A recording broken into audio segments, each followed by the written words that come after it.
You're 40 minutes from boarding, your bag clears the x-ray, the TSA agent glances at your boarding pass, pauses and says, "Stay close by." You didn't pack anything weird, no liquids over 100 milliliters, no contraband, just your laptop, a power bank, and your usual travel setup. But now you're standing in a roped off area, watching your gate number tick closer to final boarding, while an officer flips through your electronics. In 2026, it's not the obvious stuff getting people flagged, fined, and denied anymore. It's the everyday things the system is quietly watching, and one of them is probably in your bag right now. Let's start with the first category that's quietly destroying people's travel timelines in 2026. Biometric facial recognition and secondary screening triggers. You hand your ID to the TSA agent. They slide it into the reader. A camera flashes. The screen says photo complete. The agent waves you through. You didn't say anything. You didn't realize you just gave up your right to opt out. TSA policy allows you to refuse facial recognition scanning at any US airport.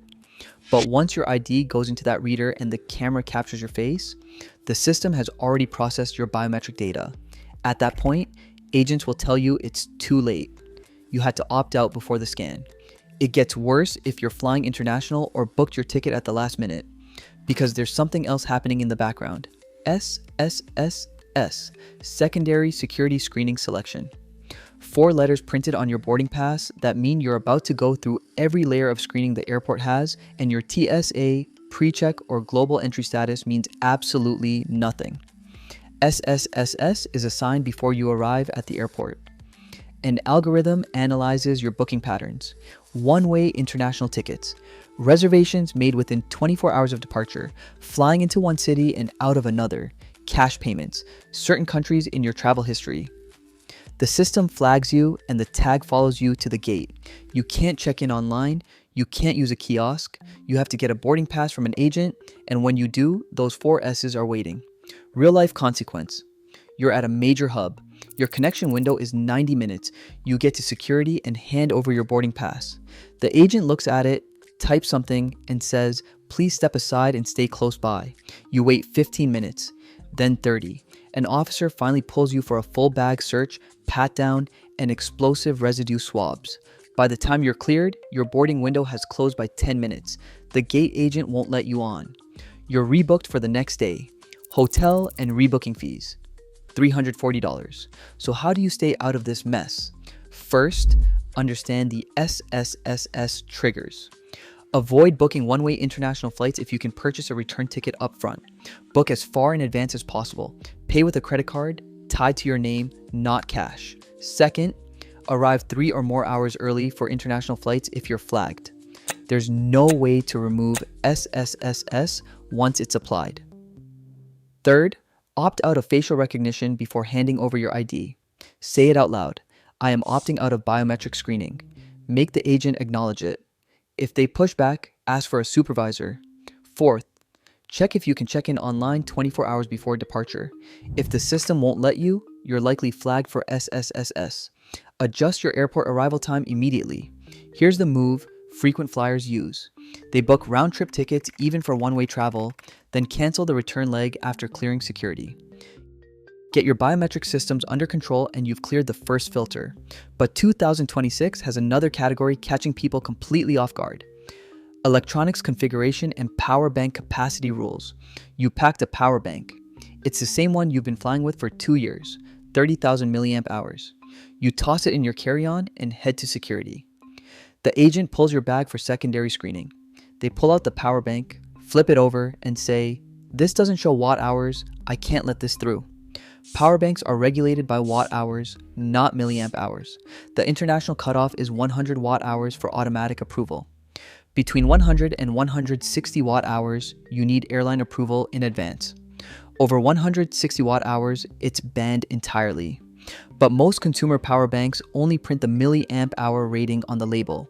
To get watt hours, you multiply milliamp hours by the voltage, then divide by 1000. A 30,000 milliamp hour power bank at 3.7 volts is 111 watt hours, technically over the automatic approval limit. If your device doesn't clearly display the watt-hour rating, TSA agents are trained to confiscate it. It gets worse if you're carrying multiple power banks or traveling with smart luggage. Starting January 15th, 2026, several major airlines tightened enforcement on lithium battery regulations. If you have more than 2 power banks in your carry-on, even if each is under 100 watt-hours, you're flagged. And smart luggage with built-in non-removable batteries is now banned across almost every major carrier. Real-life consequence: you arrive at check-in with a $400 smart suitcase. The agent asks if the battery is removable. You say no. They tell you the bag cannot fly. You have 2 options: abandon the suitcase at the airport or buy a new bag at the airport shop for $150 and repack in front of the counter. You miss your check-in window for priority boarding. Your overhead bin space is gone. So how do you navigate this? Check the watt-hour rating before you fly. If your power bank doesn't display it, calculate it yourself. Milliamp hours times voltage divided by 1000. Write the result on the device with a permanent marker. Next, limit yourself to 2 power banks maximum. Also, test all electronics before leaving for the airport. TSA can demand you power on any device to prove it's functional. Dead phones, laptops, or tablets get confiscated, and if you own smart luggage, confirm the battery is removable. If it's not, replace the bag before your trip. Here's the move frequent travelers use. They carry a printed screenshot of their power bank's product page showing the watt-hour spec. If an agent questions it, they pull out the printout. Fix your electronics and you've dodged one more major delay. But there's still one thing hiding in your bag that security keeps flagging: liquids, gels, and the food items you didn't realize count as liquids. You're flying out of a major European hub. You've read that the 100 milliliter liquid rule is gone at airports with new CT scanners. You pack full-size shampoo, a 200 milliliter sunscreen, and a jar of peanut butter. You walk through security without pulling anything out. The bag goes through the scanner. It gets flagged. An agent opens it, pulls out the peanut butter, and says, "This counts as a liquid. It's over the limit." New CT scanners were supposed to eliminate the 100 milliliter liquid restriction entirely. Airports like Heathrow installed them and briefly allowed full-size liquids in 2024. But in mid-2025, the UK government pulled certification for those scanners. The 100 milliliter rule came back. Meanwhile, the TSA in the United States has been aggressively installing CT scanners but has not changed the 311 policy. The result is a patchwork. Some airports allow full-size liquids. Most don't. It gets worse if you're packing food. CT scanners flag items based on density. Peanut butter, honey, hummus, cream cheese, yogurt, and even thick sauces are all counted as liquids by the TSA. Travelers assume it's solid enough to spread means it's not a liquid. The system disagrees. If it flows, spreads, or pours under pressure, it's classified as a gel or liquid and must fit in your 100 milliliter quart bag. Real life consequence: you're flying from Amsterdam to New York. On the outbound leg, Schiphol allows your full-size liquids through because their CT scanners are certified. You pack extra toiletries for the return trip. At JFK, the TSA pulls your bag. They confiscate a $40 face serum, a full-size sunscreen, and a 250-gram jar of almond butter. You lose the items and spend 12 extra minutes in secondary screening. So how do you navigate this in 2026? First, assume the 100 milliliter rule is still active unless the airport explicitly states otherwise at the security checkpoint. Second, treat all spreadable foods as liquids. Peanut butter, hummus, yogurt, honey, and cheese spreads all go in your quart-size bag or get left behind. Third, switch aerosols to pump spray or powder formats. Pump sprays and powders bypass liquid restrictions entirely. Fourth, freeze liquids solid before packing. The TSA technically allows frozen liquids if they remain completely frozen at the time of screening. Here's the frequent move. They pack an empty 500 milliliter collapsible water bottle in their carry-on and fill it after security. No liquid limit debate, no confiscation risk. Clear this category and you've navigated the third major trigger: identity verification and document compliance. You arrive at the ticket counter for a domestic flight. You hand over your driver's license. The agent scans it, pauses, and says, "This isn't real ID compliant. Do you have a passport?" You don't. The agent shakes their head. "I can't issue your boarding pass. You cannot fly today."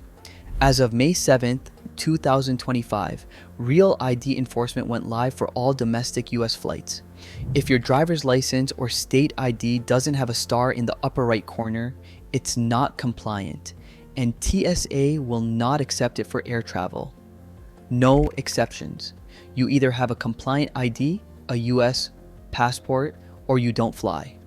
It gets worse if your name doesn't match your booking exactly. Airlines use automated systems that match your ticket name to your ID name character by character. Middle names, suffixes like junior or three, hyphenated last names, all of these create potential mismatches. If you booked as Mike Johnson, but your ID says Michael A. Johnson Jr., the system flags it. You cannot fix this at the gate.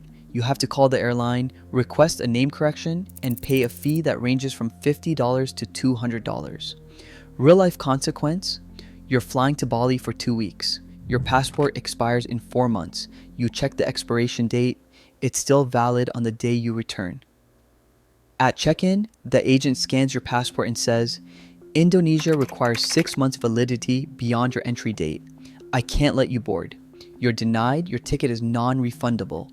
Loss: $2,100 in flights and prepaid hotels. So how do you stay out of this category? First, check for the star on your ID right now. If your driver's license doesn't have a star in the upper right corner, get a compliant ID or carry your passport for all domestic flights. Second, book tickets using your full legal name exactly as it appears on your ID. Middle initials, suffixes, hyphens, everything must match. Third, verify the 6-month passport validity rule for your destination. Many countries require your passport be valid for 6 months beyond your return date. Check this before booking. Fourth, confirm your booking name matches your ID at least 72 hours before departure. Here's the move frequent travelers use. They take a photo of their real ID star and passport expiration date and save it in a folder on their phone labeled Travel Docs. Before every trip, they pull up the photo and cross-check it against their booking confirmation. You've navigated biometrics, electronics, liquids, and documents. But there's one final category that's draining wallets at the gate in 2026. Carry-on size enforcement and the forced check trap. You board your flight. Your carry-on has flown with you a dozen times. Same bag, same contents. But this time, the gate agent stops you and says, your bag needs to be measured. They slide it into a metal sizer frame. It doesn't fit. They tag it for gate check and say, that'll be $75. Airlines are replacing manual checks with automated sensor frames at gates. These frames detect size violations down to 1 centimeter. The old strategy of angling your bag to pass a visual check no longer works. The sensor either approves it or flags it. If it's flagged, you're charged a gate check fee on the spot. Fees range from $50 to $100. It gets worse if you're flying a budget airline with strict personal item rules. Carriers like Ryanair, Frontier, and Spirit now enforce the personal item must fit completely under the seat rule with physical checks at boarding. If any part of your bag sticks out, you're charged for a carry-on upgrade on the spot. Fees start at $50 and climb to $100. Real-life consequence? You're flying a low-cost carrier with a personal item-only ticket. You packed a backpack that's slightly oversized. At the gate, an agent measures it. It's 2 centimeters over the limit. They charge you $65 for a carry-on fee. You're forced to unpack items, shove them into a plastic bag, and leave the backpack behind. You lose a $90 bag. So how do you avoid this trap? First, measure your bag before leaving home. Use a tape measure. Compare your bag's dimensions to the airline's published limits. Second, pack soft-sided bags instead of hard-shell carry-ons. Soft bags compress slightly. Third, distribute weight across your body instead of your bag. Wear your heaviest jacket and boots. Carry electronics separately. Fourth, if you're flying budget, buy the carry-on add-on at booking. It's always cheaper than paying the gate fee. Frequent flyers travel with a compressible duffel that fits under the seat no matter what. If they need extra items, they wear a vest with deep pockets and load it with chargers and batteries. You've cleared security, your bag fits, your documents match, but there's one last silent killer at the gate: onward travel verification and real-time compliance checks. You're checking in for an international flight. The agent asks, Do you have a return ticket? You say yes.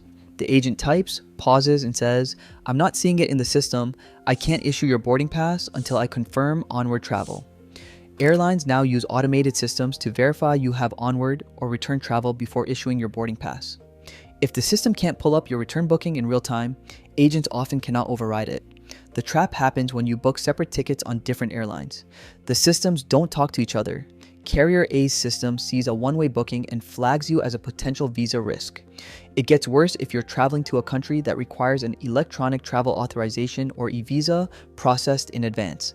Countries like Canada, Australia, the UK, and Sri Lanka now require electronic travel authorizations or e-visas submitted days before departure. If your ETA status is pending at check-in time, the airline system blocks boarding. Real-life consequence: you're flying to Australia.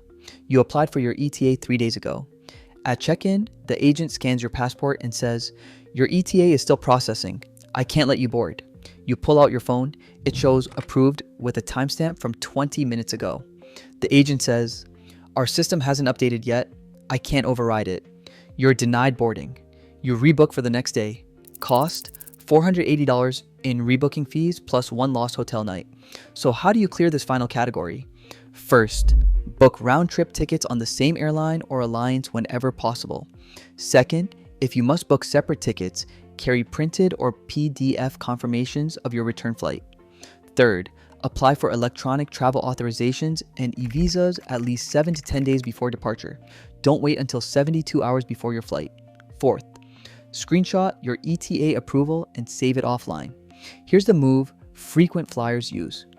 They keep a digital folder in their phone with PDFs of every upcoming flight confirmation, hotel booking, and visa approval. At check-in, they hand their phone to the agent with the folder already open. Everything you just saw boils down to 3 principles. First, the system doesn't care about your intent. It only sees data patterns, density readings, and character-by-character name matches. Second, policies are no longer universal. What works at one airport might fail at the next. Third, timing is non-negotiable. Once you're at the gate, your options collapse. Most travelers are still flying with outdated assumptions. You know better now. You know the system is watching booking patterns, calculating watt hours, checking for document stars, and measuring bags down to the centimeter. If this saved you even one gate delay or a $75 fee, hit the like button and drop a comment. What's the weirdest thing that ever got you flagged at the airport? I guarantee someone else has a story that matches yours.